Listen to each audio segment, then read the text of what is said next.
जंगल में टूनी नाम की एक चिड़िया अपने पति अब्दुल कबूतर के साथ रहा करती थी। अब्दुल कबूतर एक गरीब किसान था। वह अपने खेत में सब्जियां उगाया करता था और उन सब्जियों को वह बाजार में जाकर बेचा करता था। सब्जी ले लो, सब्जी ताजी हरी हरी सब्जी, सब्जी ले लो सब्जी। अब्दुल कबूतर की आवाज सुनकर वहाँ बहुत सी पंछियों की भीड़ होने लगती है, क्योंकि अब्दुल कबूतर की सब्जियाँ बहुत ही ताजी और सस्ते दाम पर थी। इसलिए सारी पंछियाँ उसी से सब्जियाँ खरीदा करती थी। कुछ ही मिनटों में अब्दुल कबूतर की सारी सब्जियाँ बिक जाती है और वह वापस घर आ जाता है। ये लीजिए बेगम साहिबा, आज की कमाई और थोड़ी सब्जियां भी बचा कर लाया हूँ। आज आप इसे ही रात के खाने में बना दीजिए। ठीक है जी, मैं यही सब्जियां बना देती हूँ। तब तक आप हाथ पैर धो लीजिए। कुछ दिनों बाद ही टूनी चिड़िया ने अपने घोंसले में एक अंडा दिया और कालांतर में उस अंडे से एक बहुत ही प्यारी चिड़िया बाहर निकली, जिसे देखकर टूनी चिड़िया और अब्दुल कबूतर की खुशी का ठिकाना नहीं रहा। उन्होंने उसका नाम टुनटुनी रखा।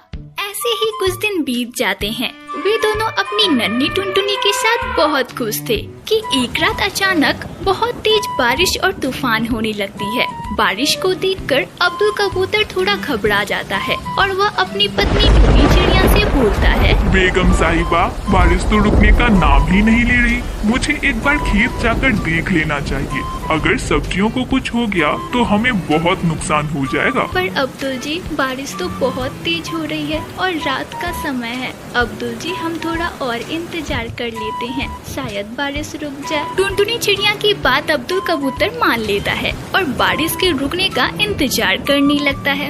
इंतजार करते करते लगभग 1 घंटा बीत जाता है, पर बारिश रुकना तो दूर, अब वह और तेजी से होने लगी थी।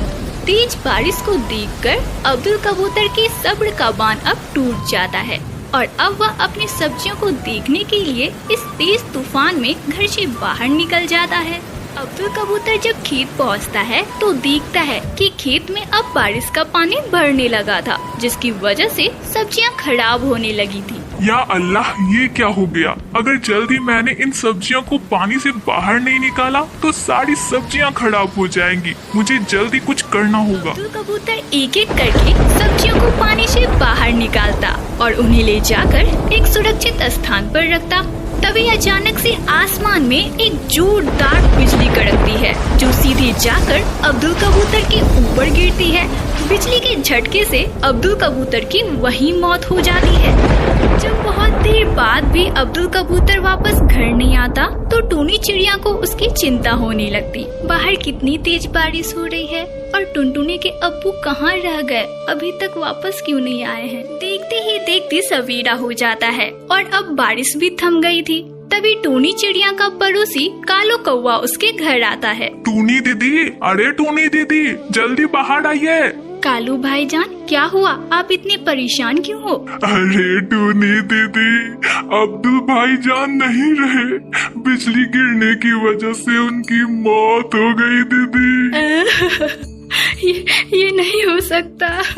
टूनी चिड़िया कालू कौवे के साथ खेत पर जाती है और अपने पति के लाश को देखकर फूट फूट कर रोने लग जाती है। अब्दुल जी, आप हमें छोड़कर नहीं जा सकते। अब्दुल जी, आ जाइए ना वापस। टुनटुनी, तेरे अब्बू।